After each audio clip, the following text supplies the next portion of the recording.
Enggak. Enggak. Jadi kalau tuduhan-tuduhan anti saya jelasin gini. Oke, sekarang kita mau ngetes tentang Pancasila. Saya mau ngajarin antum tentang Pancasila dengan satu diskusi yang antum bisa bawa kemanapun. Jadi kalau antum dibilang anti Pancasila, antum langsung bilang aja, yuk kita diskusi yuk, siapa yang lebih paham tentang Pancasila, antum atau saya? Oke, coba lihat ya, gimana caranya. Jadi gini, Pancasila ada berapa sila? 5. 1.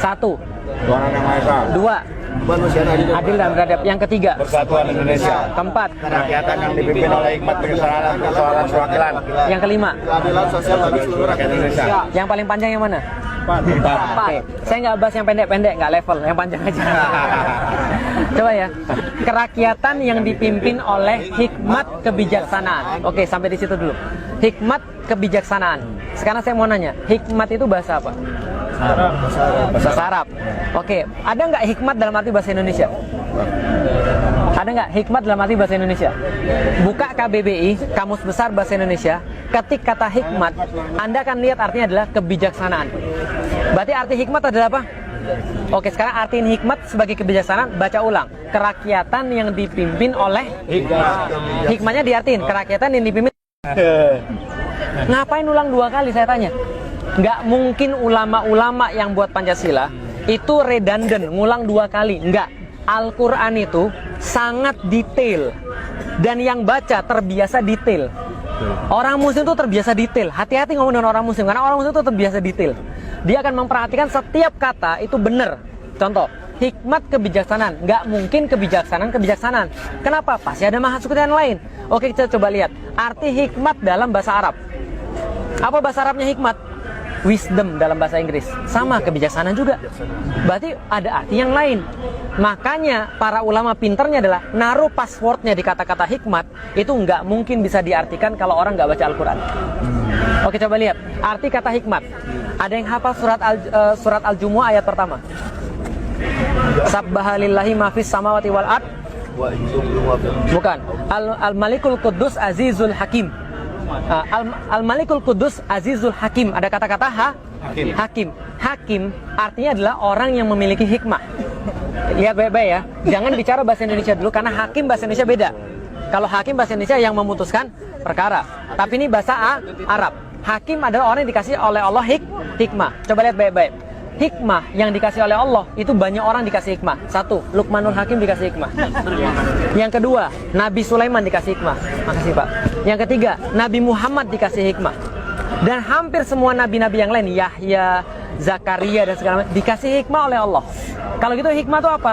Hikmah adalah di dalam Islam, hikmah adalah menurut Al-Quran kemampuan yang diberikan oleh Allah Subhanahu wa Ta'ala kepada orang-orang tertentu untuk memutuskan satu perkara sesuai dengan Allah Subhanahu wa Ta'ala. Sampai di sini paham? Contoh, Sulaiman datang orang, cewek 2. Satu bilang ini anaknya, yang satu bilang ini anaknya, ibu-ibu. Maka kemudian Sulaiman bilang, dia tahu syariatnya. Tapi kalau dia terapkan syariat begitu saja, ini nggak akan beres masalahnya. Gitu kan ya? Syariatnya apa? Oke, kita bikin pengadilan.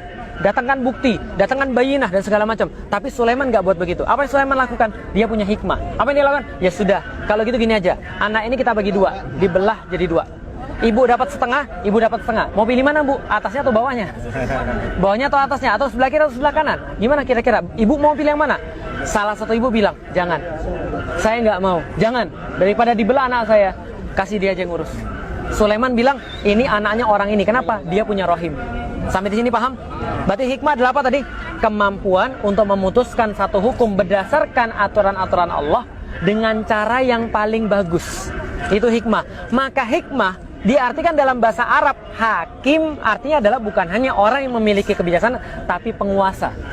Paham sampai di sini? Hakim adalah penguasa.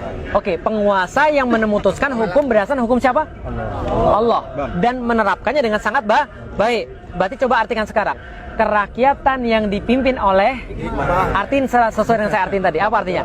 Kerakyatan yang dipimpin oleh pemimpin yang melaksanakan aturan-aturan Allah dengan cara yang paling baik, bijaksana dalam permusyawaratan perwakilan. Musyawarah bahasa Arab dan nggak mungkin diartikan kecuali dengan bahasa Al-Quran. Sekarang antum mau lebih tahu daripada ulama tentang masalah hikmah? Nggak mungkin. Antum mau lebih tahu daripada ulama tentang mengartikan tentang Pancasila? Nggak mungkin, karena mereka yang buat. Karena mereka menyisipkan password itu. Paham maksud saya sampai sekarang? Berarti kemudian mau dibuat badan apapun yang mengartikan Pancasila, tetap pada satu titik mereka akan mentok.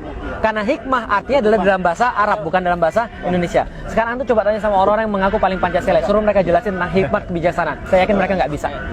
Paham sampai di sini? Itu baru yang keempat loh, sila keempat. Belum sila 1, 2, 3, dan 5. Contohnya lagi. Sila kedua apa? Kemanusiaan yang adil dan beradab. Sila pertamanya apa? Ketuhanan yang Maha Esa. Antum tahu nggak kenapa diatur seperti itu? Habibuna Rizik Syihab itu punya tesis kalau saya nggak salah berkaitan dengan Pancasila yang kemarin dipermasalahkan, yang masuk ke pengadilan Jawa Barat. Tapi teman-teman sekalian, saya pengen kasih tahu, susunan Pancasila itu nggak seperti sekarang. Susunan Pancasila itu dulu berbeda-beda. Contoh, mohon maaf, Soekarno itu menaruh ketuhanan yang Maha Esa sebagai yang terakhir. Itu yang dipermasalahkan dalam Habibuna Rizik Syihab. Itu karena diksi yang berbeda. Tapi dikasih yang terakhir. Tapi masalahnya dikasih yang terakhir apa? Nggak bisa. Kenapa? Para ulama bilang nggak bisa gitu. Susunannya berperbaiki. Susunan itu diperbaiki, bedanya jauh. Kenapa? Semua usulan Pancasila sama aja. Susunannya diperbaiki oleh para ulama.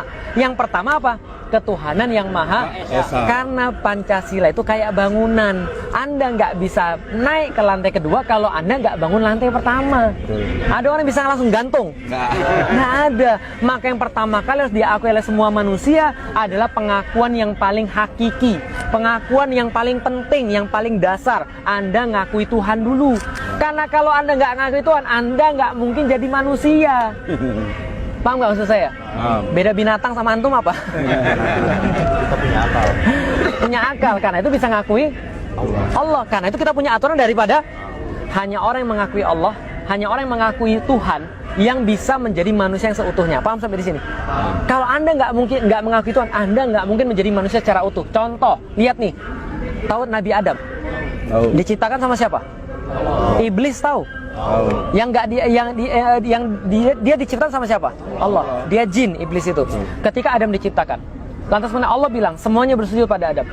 Fasajadu illa iblis. Maka semuanya bersujud kecuali apa yang hilang pada dia? Dia nggak ngakui Allah sebenarnya. Allah suruh sujud sama dia. Apakah Allah suruh sujud sama Adam? Enggak. Allah cuma bilang, saya itu keren banget, kira-kira gitulah.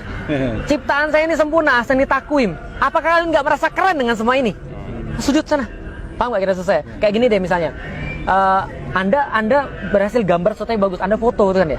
Anda bilang orang, dan kalau ada orang sakit kerennya, widih keren banget. Coba lihat gini, orang yang nyetak gol di waktu-waktu terakhir Muslim, apa yang dia lakukan? Sujud syukur langsung. Orang tuh ketika mengalami sesuatu yang sangat gila nih, keren banget, dia pasti akan mau sujud. Kira-kira gitulah. Allah bilang, keren gak nih ciptaan saya? Harusnya kalian merasa keren dong, karena ini lebih keren semua daripada Anda semua. Lebih keren daripada jin, lebih keren daripada yang lain. Ini paling keren ini. Sujud dong. Yang Allah minta bukan sujud pada Adam, tapi hormati saya. Karena saya yang minta sujud. Iblis nggak mau. Iblis nggak mau. Yang nggak diakui adalah Allah sebenarnya. Ketika dia sudah nggak ngakui Allah, apalagi ngakui manusia. Ngapain saya sujud pada dia? Dia cuma dari tanah, saya dari api. Padahal Allah sudah bilang, kami nggak hanya jadikan dia daripada tanah, tapi kami jadikan dia daripada tanah. Kami sempurnakan dia dengan seimbangkan dia, dan kami kasih dia pada dia ruh yang menghubungkan dia senantiasa daripada kami. Paham nggak maksudnya? Artinya iblis pun bilang, gue itu udah lama kali. Tahu nggak cerita tentang iblis? Iblis tuh pas ruku, lama bertahun-tahun. Allah bilang, tambah lagi sekian tahun, mau dia. Sujudnya tambah lagi sekian tahun, mau dia. Antum pernah nggak sujud bertahun-tahun? Lah, imam sebentar sujud sudah agak lama.